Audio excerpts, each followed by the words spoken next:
성이었습니다. KBS.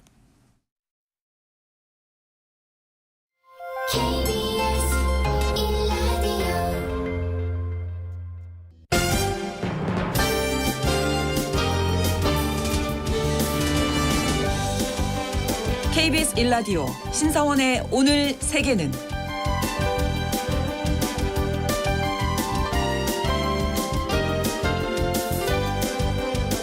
안녕하십니까. 아나운서 신성원입니다. 일회용 페트병을 배출할 때 뚜껑을 어떻게 버리시나요? 뚜껑을 닫아서 버리게 되면 페트병 재활용을 방해하는 건 아닌지 걱정도 하게 되는데요. 그런데 이 뚜껑을 닫아서 버려도 재활용에는 문제가 없다고 합니다. 오히려 바다 쓰레기 관리를 위해서도 바람직하다고 하네요. 유럽연합에서는 이런 고민을 해결하기 위해서 뚜껑이 페트병에서 떨어지지 않는 일체형 구조의 페트병 사용을 의무화할 예정이라고 합니다. 2019년부터 5년의 준비 기간을 뒀고 올해 7월부터 시행한다고 하는데요. 유럽연합의 이런 변화에 따라서 유럽 시장에 음료를 수출하는 국내 기업들도 페트병 디자인 변경을 검토하고 있다고 하니까 조만간 우리도 일체형 페트병 사용이 늘어나지 않을까 싶은데요. 일단 당분간 페트병 뚜껑은 따로 버리지 말고 꼭 닫아서 버려야겠습니다. 오늘 주목할 국제사회 뉴스 잠시 후 헤드라인 뉴스와 키워드로 정리해드립니다. 그리고 통신원 취재수첩에서는 일본의 최저임금에 대해서 알아볼 텐데요.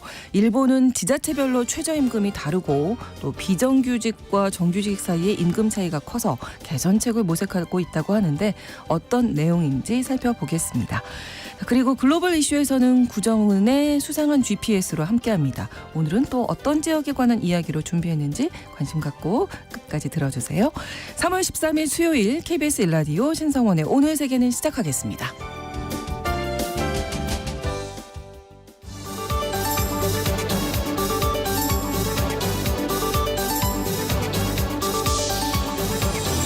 오늘 세계는 헤드라인 뉴스.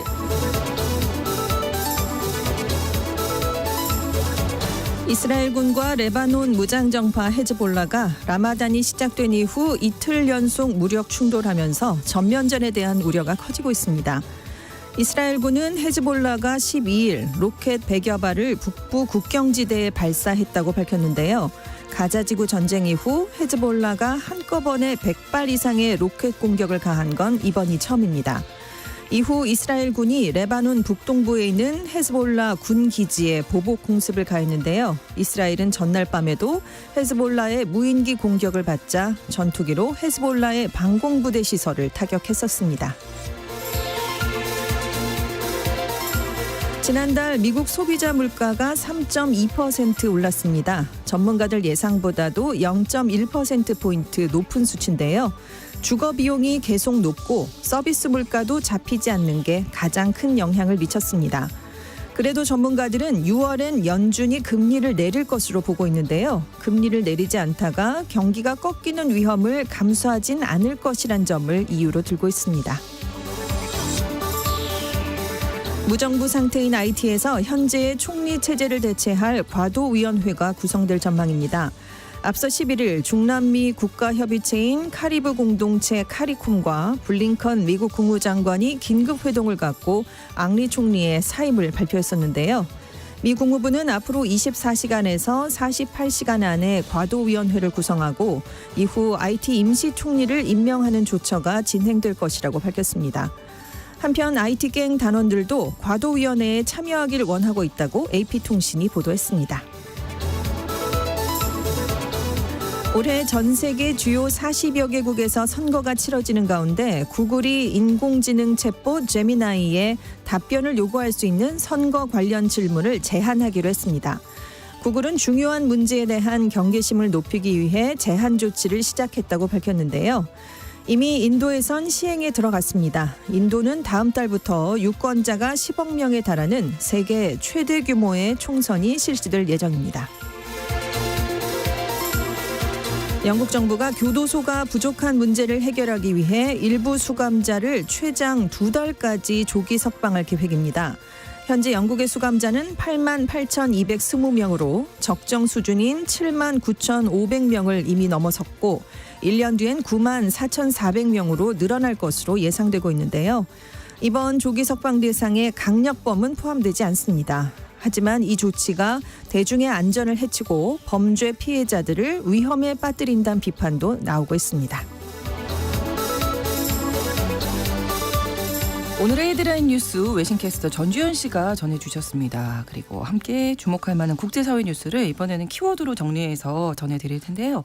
자, 첫 번째 키워드로 공화당원인가 민주당 엑스맨인가. 네, 지금 그 바이든 대통령의 기밀 유출과 불법 보관 의혹 사건을 담당했던 특검이었죠. 로버트 허 특검이 네. 미국 하원 법사위원회에서 실시한 청문회에 출석을 했습니다. 그래서 양당의 의원들로부터 모두 공격을 받았는데요. 네. 각 당 의원들이 그 바이든 대통령, 트럼프 전 대통령을 각각 정치적으로 엄호하면서 상대 후보를 공격하기 위한 질문 공세를 적극 펼쳤습니다. 있죠. 네. 이게 대선 대리전이었다라는 네, 네. 얘기가 당연히 나왔는데요. 특히 공화당은 바이든 대통령과 다르게 트럼프 전 대통령에 대해서는 잭 스미스 특검이 기밀을 유출한 혐의로 기소를 했었다. 그런데 로버트 허 전 특검은 불기소 처분을 내리지 않았느냐. 뭐 기억력이 나쁜 노인, 선의를 가졌지만 뭐 이렇게 얘기를 하면서 불기소 처분을 내렸잖아요. 네. 아니 똑같이 기밀 유출했는데 이건 불공정하지 않느냐. 이중자 때는 많은 미국인이 우려한다라고 지적을 했습니다.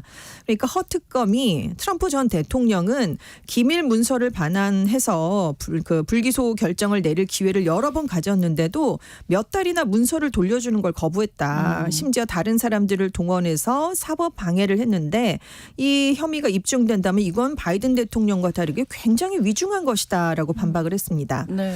반면에 민주당 의원들도 또 공격을 했어요. 트럼프 전 대통령이 질문에 정확한 기억을 살려내지 못한 적이 있다. 역시 그 뭔가를 깜빡깜빡하는 그런 일이 있었는데 네. 아니 누가 그렇게 여러 해 지난 일에 대해서 정확하게 기억을 하느냐. 그러면서 바이든 대통령의 기억력 문제를 거론한 건 이건 정치적 의도가 있다라고 지금 공격을 했습니다. 네. 근데 허 전 특검은 그 대통령의 기억력이라는 건 의도적으로 기밀을 불법 감출하거나 보관했는지를 판단할 중요한 고려 요소였기 때문에 내가 이걸 보고서에 넣었다라고 반박을 했고요. 정치적인 이유 아니다. 아니다. 네. 근데 이제 민주당은 허 전 특검이 공화당 당적 아니냐, 공화당원 아니냐. 네네네. 그리고 트럼프 행정부에서 연방 지방 검사장으로 활동을 했으니까 이건 정치적 당파성이 있는 거고 나중에 정치적 야망이 있어서 이런 거 아니냐 또 이렇게 공격을 했는데 네. 허 전 특검은 정치는 내 수사의 모든 단계에서 어떤 영향도 미치지 않았다라고 아주 강하게 반박을 했습니다.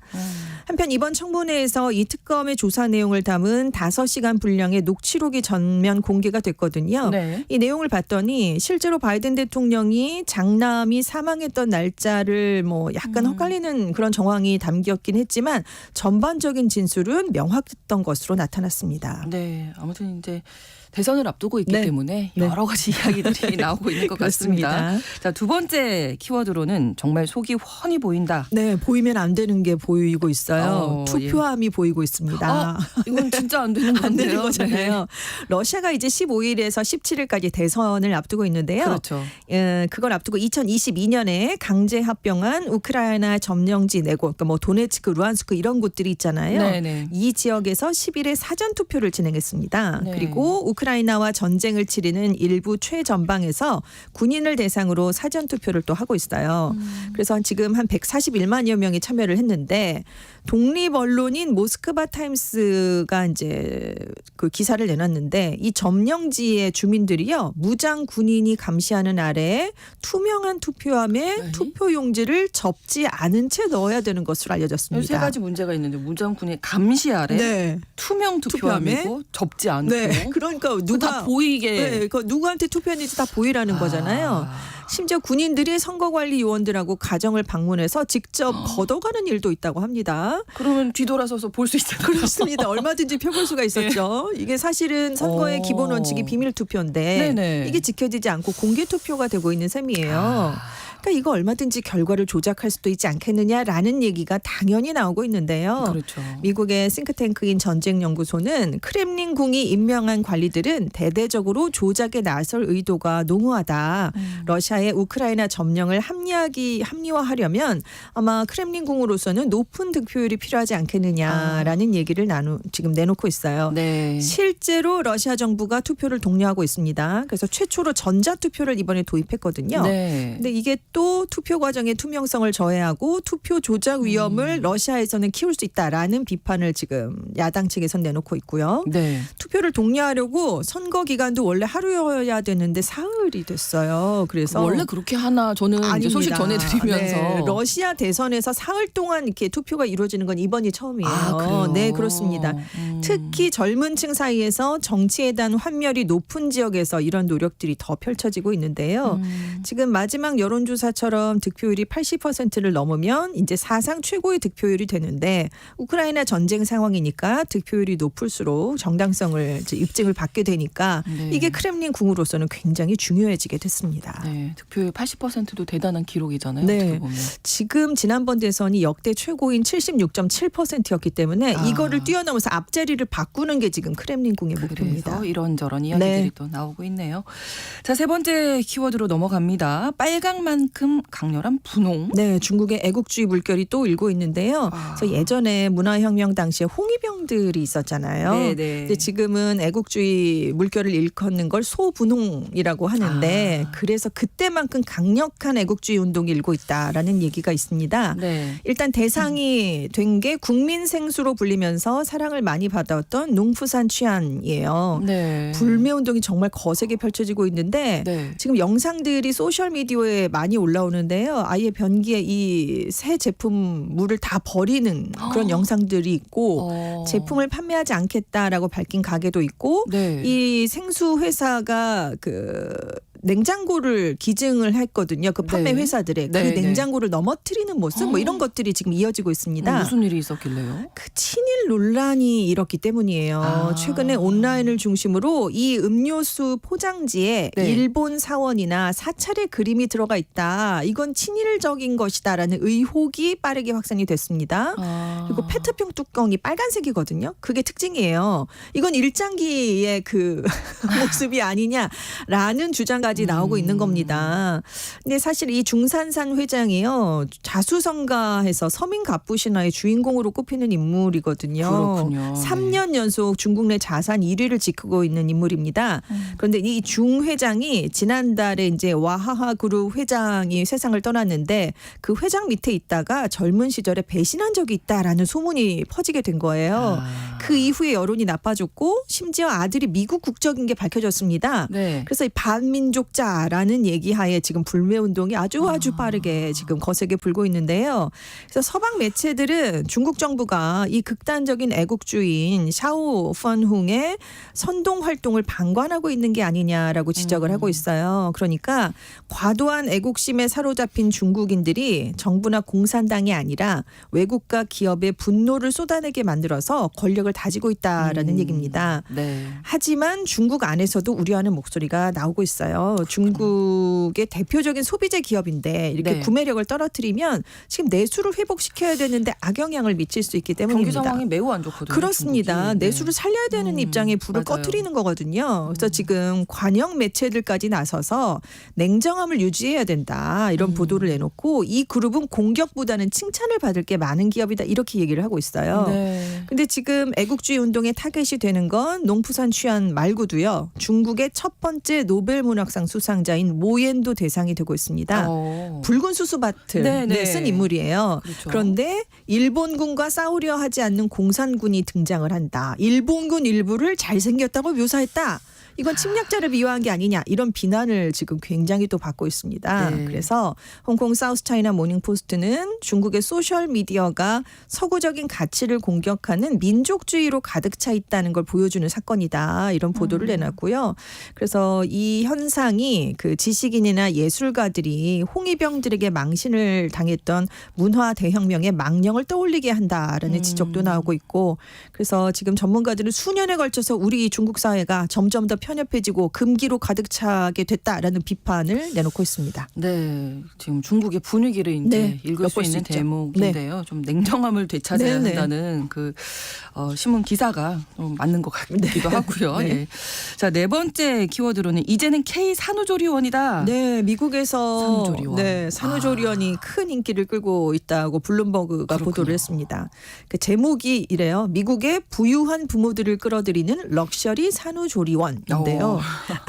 아시아에서 시작된 이런 고급 산후조리원이 이제 미국 전역에 생겨나고 있다라는 내용입니다. 그래서 병원에서 퇴원하자마자 산후조리원을 이용할 수 있고 네. 전문 간호 인력의 도움을 받아서 자신과 아기도 돌보고 고급 편의시설을 이용할 수 있다. 일부 최고급 산후조리원은 골프 코스까지 마련하고 있다고 오. 이렇게 얘기를 하고 있대요. 예. 그런데 이용료가요 어마어마합니다. 비쌀걸요. 하루에요. 하루에 최대 $1,700 우리 돈으로 223만 원 수준입니다. 하루에 1박에? 네, 1박에 이렇습니다. 너무 비싼데요? 그 뉴욕에서 처음으로 등장한 산후조리원이 있어요. 이 곳은 산모들이 1박당 $1,050, 138만 원을 내는데요. 고급 침구류가 갖춰져 있고 아무튼 많은 그런 편의시설을 네. 이용할 수가 있습니다.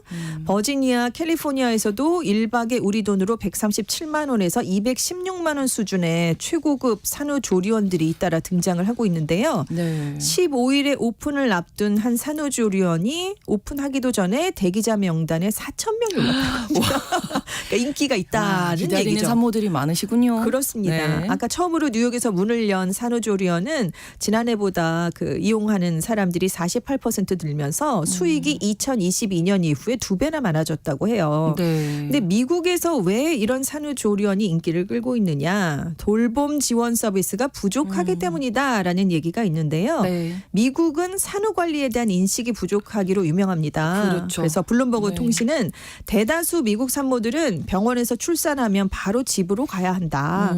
부유한 미국인들조차 다른 나라에서는 흔한 일인 보살핌과 이해를 갈망하고 있다라는 지적을 내놨는데요. 그래서 산후 우울증, 합병증이 증가하는 원인이 되고 있다라는 보고서가 나오기도 했었습니다. 네. 그래서 전문가들은 국가가 산모들의 산후조리를 지원하는데 예산을 좀 투입해야 되지 않겠느냐 이런 목소리를 내놓고 있습니다. 산후조리원 시절이 그립긴 해요. 네. 여왕 대접을 받을 수 있는 유일한 곳이라고 그때만큼 근데 하잖아요. 그 당시에는 또 네. 너무 지겨운 거예요. 그렇죠. 아무 일도 안 하고 네.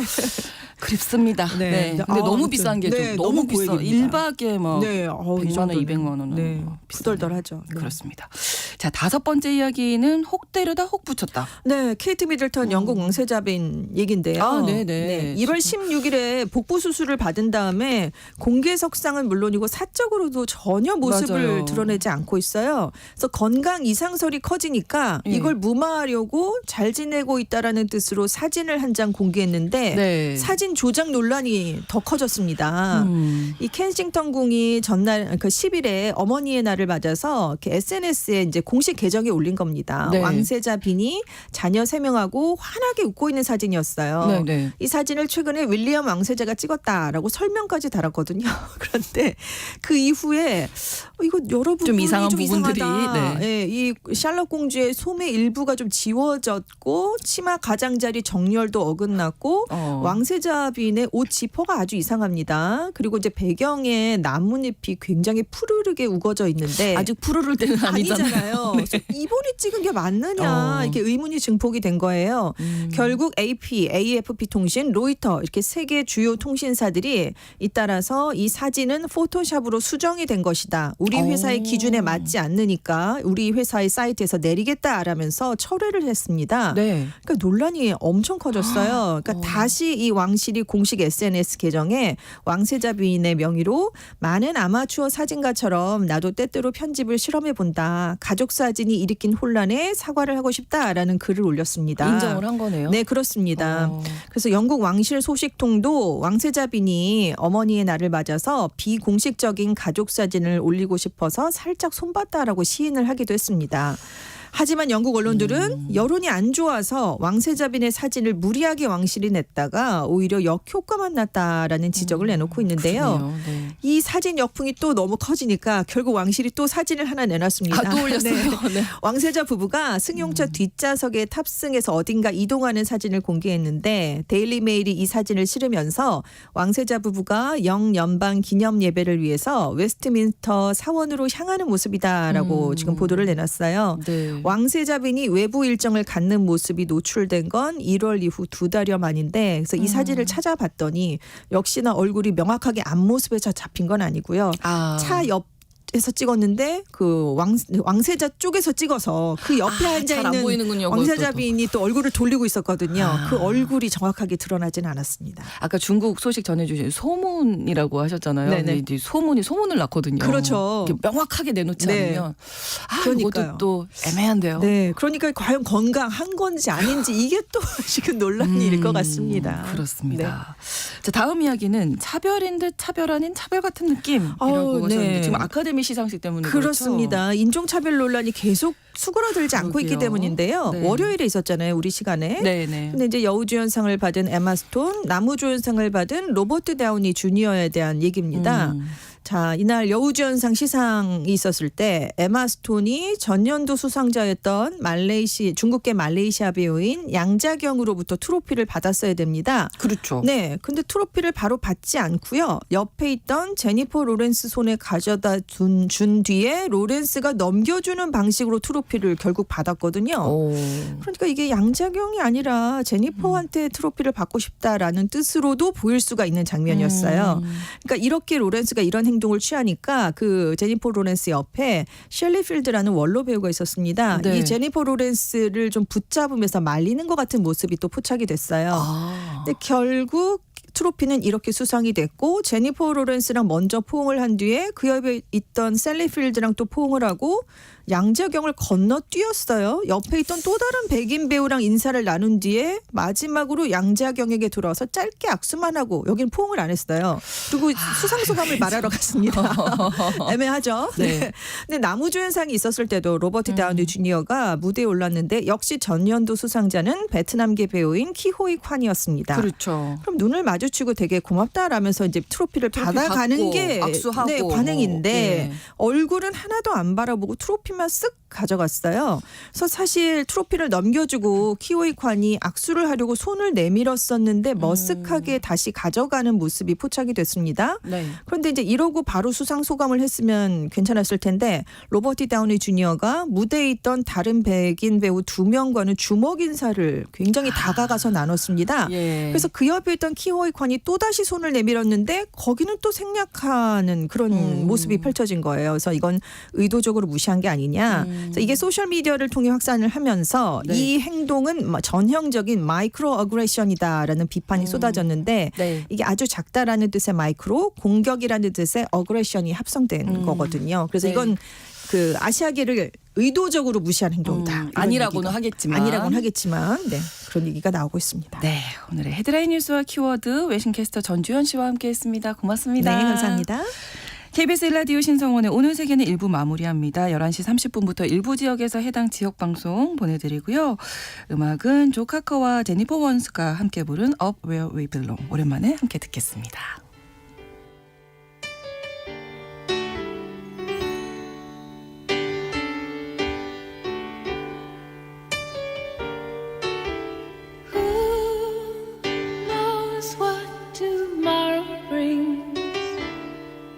In a world few hearts survive.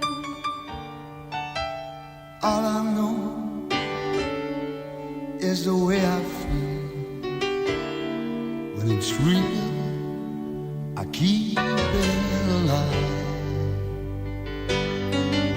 The road is long. There are mountains in our way, but we climb a stair every day. The lift is up where we belong, where the eagles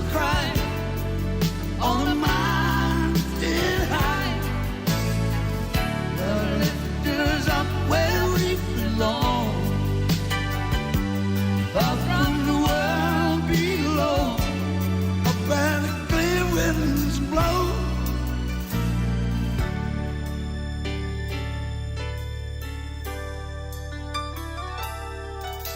Some hang on to used to be, live their lives looking behind. All we have is here and now. All our lives are there to find. 지금 시각은 11시 30분입니다. KBS Ladies and gentlemen. 국제사회의 다양한 뉴스를 한눈에 KBS 1라디오 신성원의 오늘 세계는 세계를 바로 보는 최소한의 투자입니다.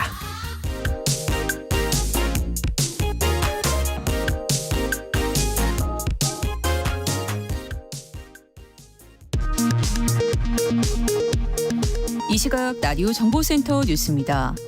전국 19개 의과대학 교수들이 공동 비대위를 결성하고 15일까지 사직 여부를 결정하기로 했습니다. 이와는 별도로 전국 33개 의대를 아우른 전국 의과대학 교수협의회는 내일 2차 회의를 열고 대응 방안을 논의합니다. 대통령실은 의대 증원 규모는 협상이나 타협의 대상이 아니라고 강조했습니다. 한국농수산식품유통공사에 따르면 사과 도매 가격이 1년 만에 2배 넘게 뛰어오르며 올해 들어 10kg당 9만 원대를 웃돌고 있습니다. 배 도매 가격은 어제 15kg당 10만 3,600원을 기록했습니다. 한국거래소 시장감시위원회는 지난해 99건의 불공정거래 혐의 사건을 금융위원회에 통보했다고 밝혔습니다. 이는 전년 대비 27.8% 증가한 수치입니다.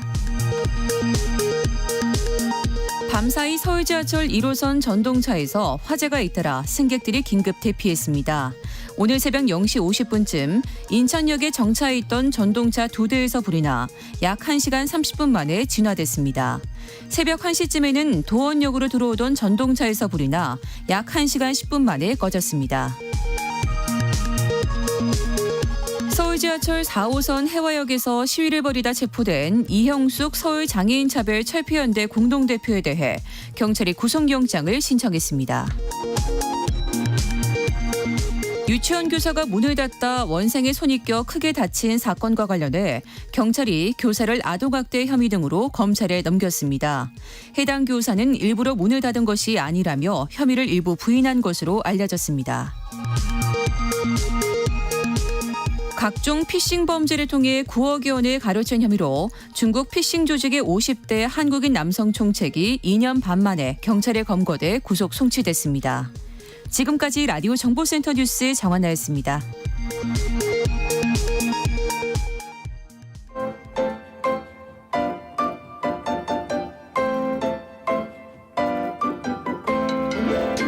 통신원 취재 수첩.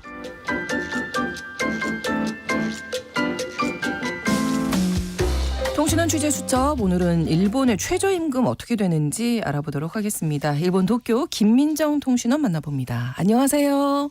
네, 안녕하세요. 일본의 김민정입니다. 네, 일단 일본 도쿄의 최저임금 어느 정도나 되나요?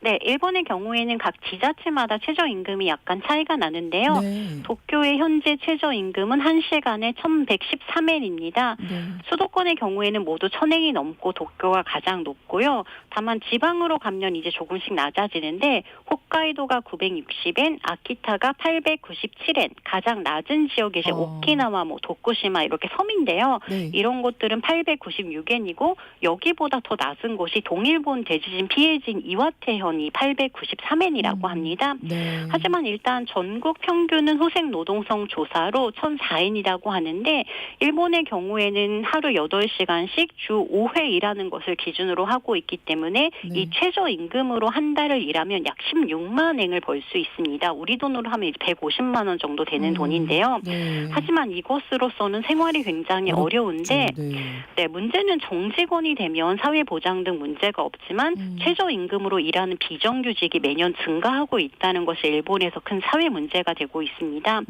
전국에서 14.2%가 이 최저임금으로 일을 하고 있고요. 이 숫자가 10년 전에 2배로 생계가 어렵다는 뉴스가 일본에서 계속 나오고 있습니다. 실제로 도쿄신문을 살펴보면 한 대기업의 자회사에서 일하는 40세 남성은 그 월급이 세금과 사회보장비 등을 다 제외하면 한 달에 14만 엔을 받고 있다고 하는데 정부로부터 장애연금도 받고 있지만 그 장애연금과 14만 엔을 다 합쳐도 저녁을 먹을 수가 없는 형편이라고 합니다. 한 51세 여성도 매일 일을 하고 있지만 세금 등을 제외하고 받는 월급이 9만 엔이었습니다. 9만 원이면 한 80만 원 정도 되는 거잖아요. 그렇습니다. 어렵죠, 생활하기가. 근데 일본 정부는 일본은 또 월세를 내야 하다 보니까 굉장히 어려운 것으로 월세를. 나타나고 있습니다. 정부에서 대책이 나왔습니까? 일단 일본의 평균 최저임금이 작년에 처음으로 1,000엔이 넘었는데요. 네. 기시다 총리가 2030년대까지 1,500엔으로 인상하겠다는 목표를 표명했습니다. 기시다 총리는 에너지와 식료품 가격이 급등하는 가운데 내수 주도 경제 성장을 실현하기 위해서는 임금을 올리는 것이 당연한 사회를 만들겠다고 강조했습니다. 지금 일본에서는 각 노동조합과 기업이 월급 인상에 대해서 논의하는 봄의 투쟁이라고 해서 춘투라는 것이 벌어지고 있는데요. 얼마 전에 비정규직 춘투 실행위원회는 후생노동성에서 기자회견을 열고 경단련 측에 비정규직 노동자의 임금을 현행 10%, 최저임금을 전국적으로 1,500엔으로 올려야 한다라는 요망서를 제출했습니다. 네, 일단 정규직이면 그나마 나은데 이제 비정규직이 정말 어려운 상황일 것 같은데 그 임금 차이가 어느 정도나 되나요? 비정규직, 정규직? 사실상 일본의 월급 자체가 그렇게 많지 않다라는 통계도 나와 있는데요. 일단 초봉을 살펴보면 후생노동성이 발표한 남녀별 초봉, 즉 첫 월급은 21만 7천엔, 우리 돈으로 하면 200만 원 가량 됩니다. 남성이 21만 8천엔, 여성이 21만 5,900엔으로 여성이 약간 낮았습니다. 그리고 일본의 평균 연봉이 지금 414만 엔인데 남성이 464만 엔, 여성이 356만 엔으로 남녀 사이에 무려 100만 엔 이상의 차이가 벌어져 있습니다. 또 최저임금으로 일하는 비정규직의 연봉을 단순히 계산을 해보면 1년에 약 192만 엔을 벌고 있는데요. 우리 돈으로 하면 약 1,800만 원 가량 된다고 보실 수가 있고 정규직과 비교를 해보면 무려 222만 엔, 2천만 원 가량 차이가 나고 있습니다. 한때는 정말 전 국민 중산층 사회를 꿈꿔왔던 일본이 파견 사원 등 비정규직을 크게 도입을 하면서 그 격차가 점점 벌어지고 있는 상황입니다. 그러네요. 자, 그리고 화제를 좀 바꿔서 지난 3월 11일이 이제 동일본 대지진 2011년 3월 11일이었으니까 이제 발생한 지 13년째가 되는데 지금 피해 지역 상황은 어떻습니까? 네, 그 당시 동일본 대지진으로 19,702명이 사망했고 아직도 2,520명이 행방불명된 아직까지 찾지 못한 상태입니다. 피해지에서는 3월 11일에 추모식이 열렸고 지진이 일어난 2시 46분에는 모두가 다 같이 묵념을 했습니다. 그리고 그 당시 바다에서 4km 떨어진 부근에 있던 한 초등학교에서 당시 수업을 받던 아이들 74명과 교직원 10명이 숨졌는데 아직도 아이 4명을 찾지 못했습니다. 3월 11일에는 수많은 사람들이 이 오가와 초등학교를 찾아와서 헌화를 하고 묵념했습니다. 또 이제 동일본 대지진으로 멜트다운이 일어난 후쿠시마 원전에서는 핵 연료가 녹아내려서 여전히 지금 물을 투입을 하고 있고요. 연료가 녹아내린 수조 밑에 그 수조에 구멍이 뚫려 있는데 그 아래 지하수가 흐르고 있기 때문에 계속해서 오염수가 나오고 있습니다. 이 후쿠시마 원전 사고로 약 3만 명 가량이 지금도 고향을 떠나 타지에서 생활을 하고 있습니다. 일본 정부가 작년 8월 말부터 이 후쿠시마 원전 오염수를 걸러낸 후에 처리수라고 부르면서 바다에 방류하고 있는데요. 이 방류가 앞으로 30년간 계속될 방침이고 도쿄전력이 2051년까지 후쿠시마 원전을 폐로하겠다고 했지만 현재 상황으로서는 이 연료봉이 녹아내린 곳에 사람들이 들어갈 수 없기 때문에 로봇을 개발하고 있는데 이 로봇을 지난해 한번 사용을 했는데 하자마자 실패를 해서 핵 연료를 꺼내는 데는 더 오랜 시간이 걸릴 것으로 전망이 되고 있습니다. 게다가 지금 남아있는 핵 연료의 잔해가 무려 880톤으로 추산이 되고 있습니다. 네, 13년이나 흘렀지만 그 피해는 현재에도 계속되고 있는 것 같습니다. 오늘 소식 잘 들었습니다. 고맙습니다. 네, 감사합니다. 일본 도쿄에서 김민정 통신원이었습니다.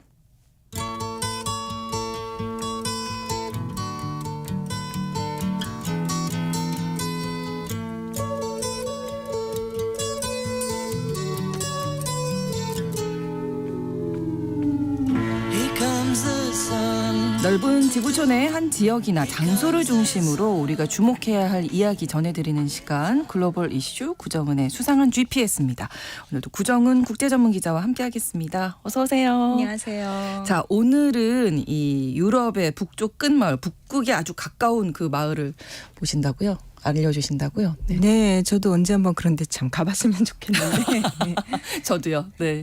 핀란드 핀마크라는 곳이에요. 핀마크. 예, 네. 노르웨이 북부에 위치한 곳인데 인구가 네. 한 7만 5천 명 정도 이 지역 전체에. 오. 그러니까 이 남쪽에 핀란드가 있어요. 그 핀란드 노르웨이 이 일대에 사는 그 사미족이라고 부르는 토착민들이 있거든요. 네. 북극 지방의 원주민들. 네. 이 핀란드의 그 사미족들이 많은 사는 곳들을 라플란트라고 하는데 네, 네. 여기 이 노르웨이의 핀마크랑 다 이어져 있는 곳이에요. 그래서 북서쪽에는 노르웨이 해가 있고 더 북쪽으로 가면은 바렌츠 해, 그러니까 북극해가 있는 거예요. 그리고 동쪽에는 러시아의 무르만스크라는 지역이 있는데 뭐 이렇게 좀 나이 드신 분들은 예전에 거기 그 항공기, 대한항공기, 뭐 불시착 뭐 이런 거 얘기 많이 하시더라고요. 예. 이 핀마크라는 곳이 노르웨이어로는 이제 핀마크 이렇게 쓰는데 원주민인 사미족 말로는 뭐 핀마르쿠, 그래서 이 원주민들이 부르던 이름에서 나온 지명입니다. 네, 그러니까 노르웨이 소속이네요. 핀마크라는 네, 지역은. 아주 머나먼 북쪽 지역인데 오늘 소개해 주시는 특별한 이유가 있으실까요? 사진으로 보니까 네. 이 황량한 초원 경치가 굉장히 좋더라고요. 근데 경치가 좋아서 소개를 해드리는 건 아니고 네. 지금 여기서 군사훈련이 벌어지고 그래요? 있습니다. 예. 오. 이게 스웨덴과 노르웨이의 공동 군사훈련인데 네. 스테드패스트 디펜더라 그래서 그 북대서양 조약기구 나토 차원의 지금 군사훈련이 올해 이제 상반기 동안 몇 달에 걸쳐서 이제 대대적으로 실시가 돼요. 이 나토 훈련 자체는 9만 명 정도가 참여하기 때문에 네. 뭐 냉전 종식 이후 유럽에서 나토가 벌이는 최대 규모 훈련이다라고 하더라고요.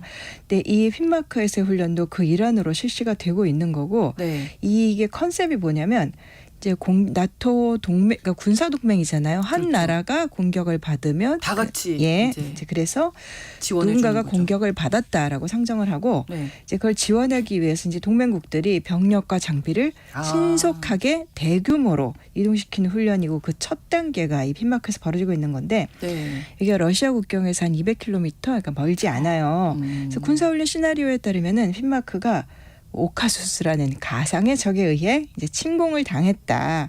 그래서 이제 핀란드에서 노르웨이 쪽으로 나토군이 넘어가서 이제 지원을 하는 훈련을 하는 거죠. 네, 이게 스웨덴과 노르웨이의 공동 군사 훈련이라고 하실 네. 때부터 알았습니다. 네. 스웨덴이 얼마 전에 나토 가입했잖아요. 예. 그러니까 그 일환이 아닌가. 그렇죠. 예. 이게 스웨덴과 핀란드 군대가 지금 정식 나토 회원국으로서 참여하는 첫 번째 이제 훈련입니다. 네. 그래서 뭐 스웨덴과 핀란드, 노르웨이 이쪽의 국방장관들이 이제 훈련 지켜보면서 네. 북유럽의 단결 막 오. 축하하고 이런 모습도 언론에 보도가 됐는데 네. 과거에 나토가 군사훈련할 때는 뭐 이렇게 대대적이지도 않았고 이전에 이제 소련이 무너진 뒤에도 러시아를 자극하지 않으려고 한때는 러시아도 나토에 가입하는 거 어떻게는 옛날에 이런 논의도 있었거든요. 뭐 한때는 네. 사이가 좋았을 때. 네. 그 사이가 나빠진 뒤에도 2014년 이제 러시아가 그 우크라이나 크림반도 병합한 다음에 사이가 나빠졌잖아요. 근데 네. 그런 뒤에도 되도록이면 이렇게 갈등을 피하려고 애를 썼었어요. 그러나 2022년 러시아가 우크라이나에 침공하면서 이제는 뭐 상황이 완전히 바뀌었죠.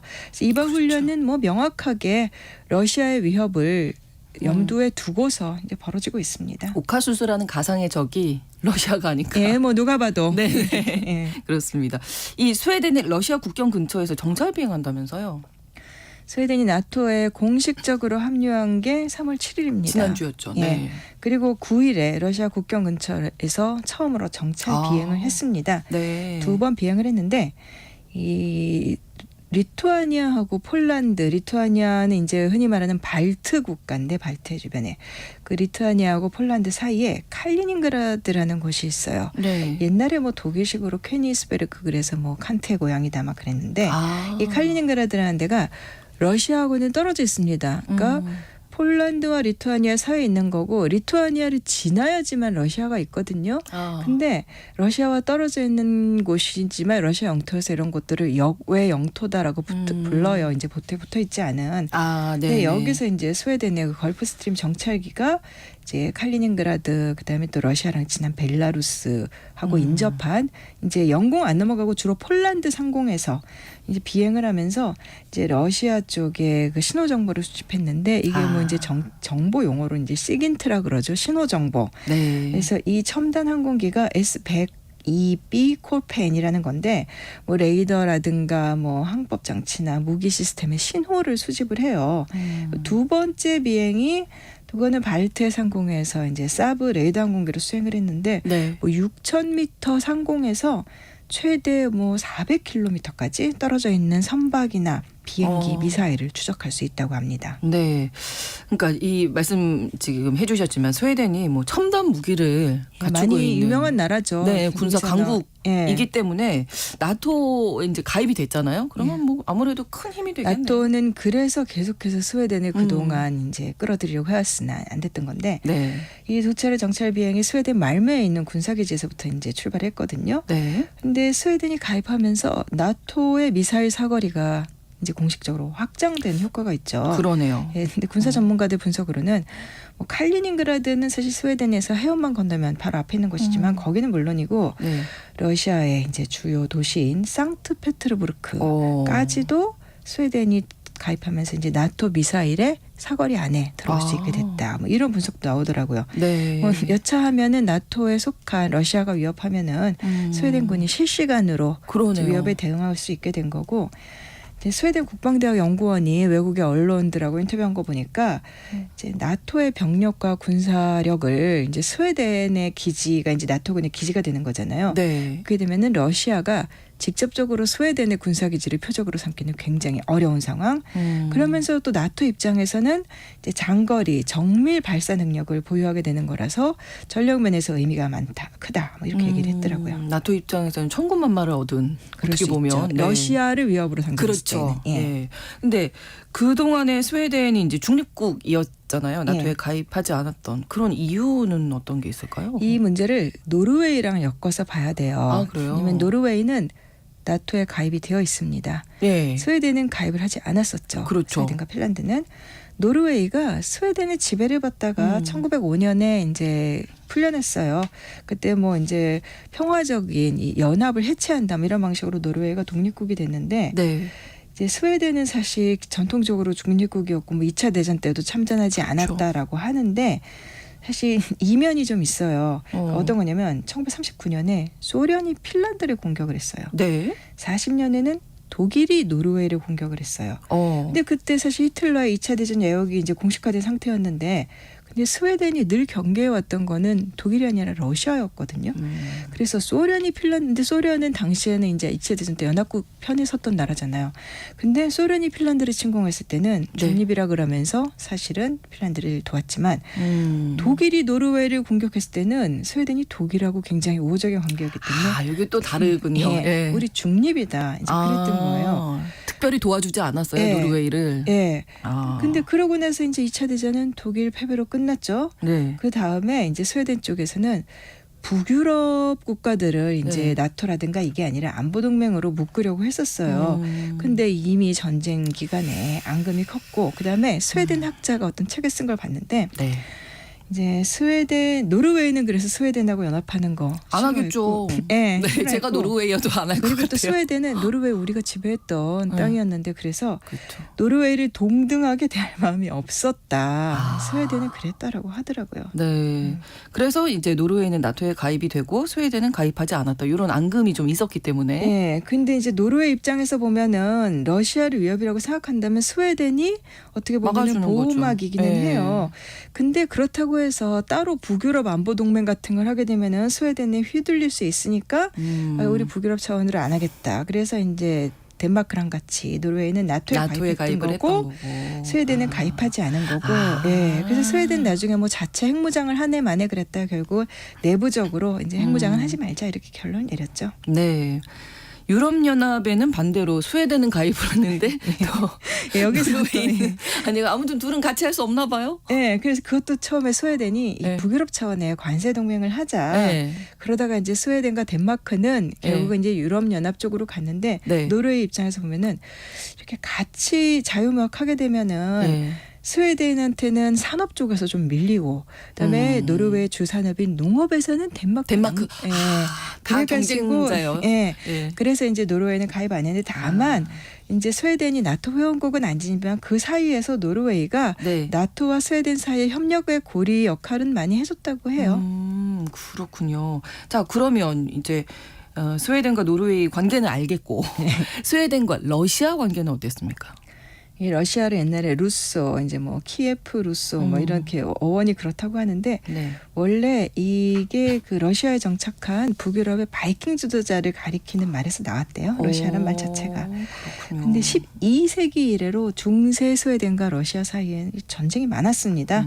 나중에 좀 근대로 들어와서 뭐 18세기, 17세기, 18세기 이런 게 많았는데 네. 스웨덴 입장에서는 러시아가 아주 숙적이에요. 그렇겠네요. 17세기에 발트해를 놓고 전쟁을 하는데 러시아가 이겨가지고 그 네. 전까지 사실 스웨덴이 그 지역에 굉장히 우리한테는 잘 알려져 있지 않지만 네. 강대국 영내에서 강대국이었는데 그 자리를 러시아한테 뺏겼고 18세기에 이른바 뭐 대북방 전쟁이라고 했는데 네. 그때 스웨덴군이 모스크바까지 갔는데도 패배했고 그리고 뭐 이때 러시아군이 스웨덴인들을 포로로 잡아가지고 뭐 시베리아 이런 데 나중에 강제 이주를 시키기도 했다 그래요. 네. 그래서 상트페테르스부르크 건설할 때도 스웨덴 포로들이 동원됐다 이런 얘기도 있고 그다음에 19세기에 이제 유럽이 나폴레옹 전쟁에 휩싸였을 때 그때도 러시아가 그 틈을 타서 스웨덴을 공격을 했고 그때 이제 스웨덴의 일종의 영토처럼 관할권이던 핀란드가 러시아로 넘겨지고 그런 전례가 있죠. 역사를 살펴봐도 스웨덴과 러시아는 사이가 좋을 이유가 네. 하나도 없었던 네. 거네요. 냉전 시절에도 그랬죠? 냉전 시절에 1981년에 네. 소련 잠수함이 스웨덴 영해로 들어간 사건이 있어요. 이 잠수함은 보통 무슨 급 하잖아요. 네네네. 근데 이 잠수함이 뭐 위스키급 잠수함이라는 이제 그런 이제 별칭으로 이제 그래서 네. 뭐 이 사건을 위스키 온더락스 사건이다라고 이렇게들 하더라고요. 이것은 이제 뭐 그것 말도 뭐 벌써 한 그 예전 일이고 그러네요. 21세기에 들어와서도 계속 사이가 나빴습니다. 네. 사실 그 칼리닝그라드라는 곳이 이제 러시아가 유럽 국가들 상대로 좀 내가 좀 무력화시 좀 해야겠다. 그러면은 칼리닝그라드에서 뭐 미사일 훈련한다든가 이런 식으로 유럽 국들 긴장시키고 그래요. 그러면 특히 나토 회원국이 아닌 스웨덴 같은 나라 굉장히 신경이 쓰이는 거죠. 그렇죠. 그리고 나토 회원국이 아니기 때문에 이제 그런 위협을 이제 스웨덴이 계속해서 받아왔던 건데 네. 또 이제 2008년에 그때 그 옛소련에서 분리돼 나왔던 조지아, 네. 조지아를 이제 러시아가 침공한 일도 있었어요.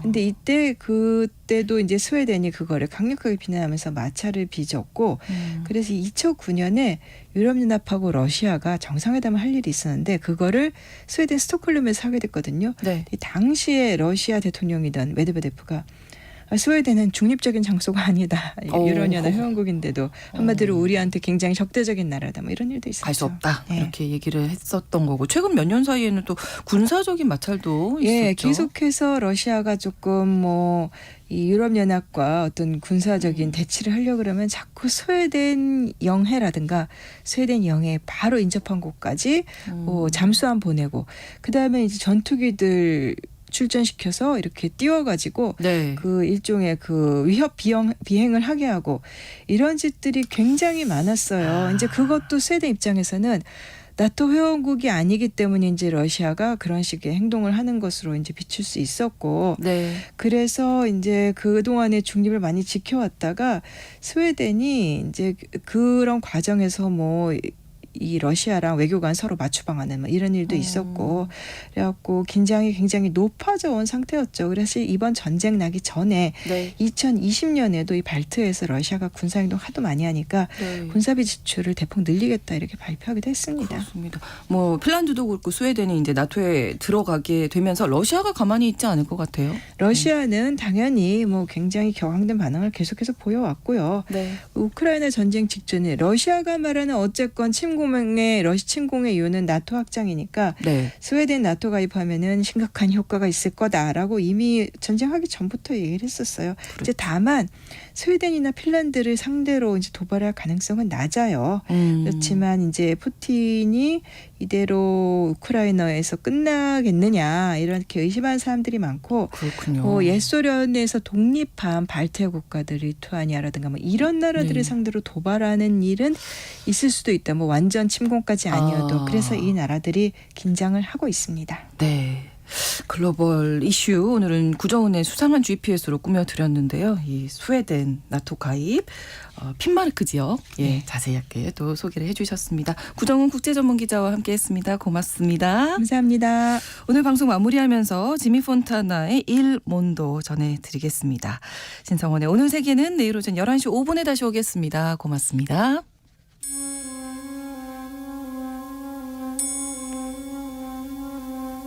No.